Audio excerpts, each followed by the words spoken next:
Hello everyone, welcome to this demo today. I would be presenting an SPFX webpack sample to display current users' OneDrive files. A little bit about myself, I am Siddharth Vagasia and I am an independent consultant. I am a Microsoft MVP and a proud M365 community contributor. These are some of the social handles through which you can connect with me. So you can find the link to this webpack at this particular link. First, let's see the driving factor. Okay, so the driving factor was obviously this was for one of the customer who wanted an webpack to display files as a part of their internet landing page for the current logged in user, but they were supposed to display OneDrive files. Okay, so probably when it was developed, it was part of internet landing page, but I probably think this can also be used as a Viva connection webpack. This is a way to show personalized content for the current logged in user and to explore OneDrive Graph API and its usage within this. So we are using OneDrive Graph API to get the current logged in user files and everything and then display it. Moving ahead, summaries or some of the features of the webpack. As I said, it displays current logged in users OneDrive file. The folders and files are browsable. It means we would be able to drill down to the folders, and if it is a file, it takes us directly to the particular file by using the URL. Then it also supports display most of the known file types. I tried to add as many non-extension files to display the icons, but if some icons are missing, it can be easily extended. Then there is a breadcrumb which will allow us to basically navigate between the folders the way we have this functionality in our OneDrive application. Then we have facility to sort the files based on name and modified date column, which is important. And there is a way to configure this webpack by which we can choose the field which we wanted to display on the webpack, like name, modified date, modified by, file size, and sharing. And also there is an option to make the webpack link clickable to send the end user to actual OneDrive URL. So this was the these are the main of the features which you will see in the demo. So I will just go to demo. I'll refresh the page. So this is the webpack which we are seeing. And if you see, these are my OneDrive files which is there. To confirm that these are OneDrive files, I'll go to my OneDrive URL where you can see the similar list of files, and most probably I have tried to replicate the same look and feel. And you can drill down to the folders.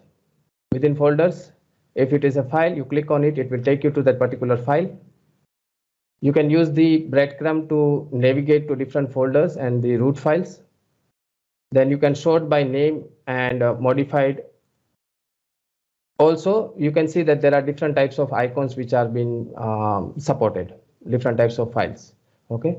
Coming to the configuration, if we go to the configuration, the webpack title is configurable, so you can configure this, and I am using PNP reusable control to use this webpack title, and there you can choose the fields which you wanted to display onto the webpack. Okay. The reason behind giving this as a configurable would be probably we might need this webpack on an internet landing page. We just wanted to display a single column. This would be an example of that. Like if you see the same webpack is being added to a landing page where it just display one column and nothing else. So it would be easy to configure this. And this option is basically to whether you wanted to make this link hyperlink or not. If it is on, it will take the user to OneDrive of the particular user. So yeah, a simple webpack, but probably quite useful when we wanted to use this kind of webpacks to give a personalized feel to the end user on our internet landing page or probably Viva connection. Going to the code, this is an SPFX code structure, which is a typical code structure which we have in our OneDrive webpack.ts file. We have all the configurable properties which I have mentioned. I'm using graph client factory to basically initialize the to get data from the graph. So to avoid the authentication and everything, because it is out of the box supported within our SharePoint framework. Then once we go to the main webpack, when component file, where in the render method, we have a link control, which will basically display the web part title. Based on the configuration, either it would be a link or it would be just a title. Then a spinner to just display loading messages when we are navigating through folders and getting data. And then there is a custom component called OneDrive table, which I have created, which would be having the actual logic to display all the files within that. And it also has an error message, for example, particularly if there is an error while getting data from the Graph API or anything, it will basically display error there. Okay, so coming to the OneDrive table. OneDrive table is a component wherein we are passing the data and everything to the component based on the current folders and everything. Then if we see, these are the typical methods to sort data depending on what the current sorting parameter is. And this is the table cell click event handler, a callback method to get the new files as soon as a folder is been created within that particular file. Right, and same goes for the breadcrumb. So as soon as the breadcrumb is clicked, it basically gets the current folder hierarchy and makes a Drive API call. Before going to the table container and everything, I just wanted to walk you through methods wherein we are getting the data. So it would be in the main component file. So in the component did mount, this particular method is to get the URL of the current user's OneDrive, and then it would be used to add it to the web part title. And this method is basically to actually call the Graph API. The endpoint would be something /me/drive root, and the folder path would be a dynamic folder path depending on the user selection. And by default, if it is empty, it is going to go and get all the files at the root. And if the particular folder is selected, it will go and get files from the children. So this would be a typical path of any folder if you wanted to get data.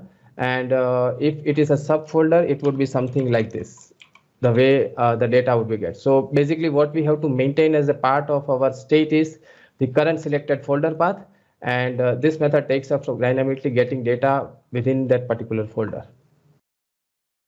Coming back to the component, I have two components. One is the header component, which takes care of displaying the header within the table, and the body component, which takes care of rendering the table body and the table row. And this is a typical list view which we would use. Okay, but to explore Material UI within this, I am using Material UI component to see that how things would look like, and just to explore Material UI within our SPFX web part. Definitely we could use Office UI Fabric, wherein we have similar list view controls and everything, right?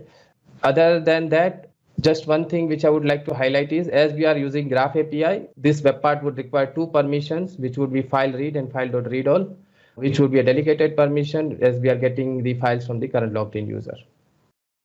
And the icons are being, I'm using SVGs. So all the supported icons are being stored as a part of the web part, and then is being referred into the CSS files. Okay. So yeah, a simple SPFX web part, which will, explore the usage of OneDrive Graph API, and can be used as landing page and Viva connection. That's it from my side. Thanks, David. Over to you. Thanks, Siddharth. Really good job. You said a couple times it's simple, but sometimes simple is powerful. And that's what you've done here. Really appreciate the effort in making it feel out of the box, but also dynamic, where you could use it in that full width section, single column section, or the sidebar, making it very dynamic and utilitarian. So excellent job.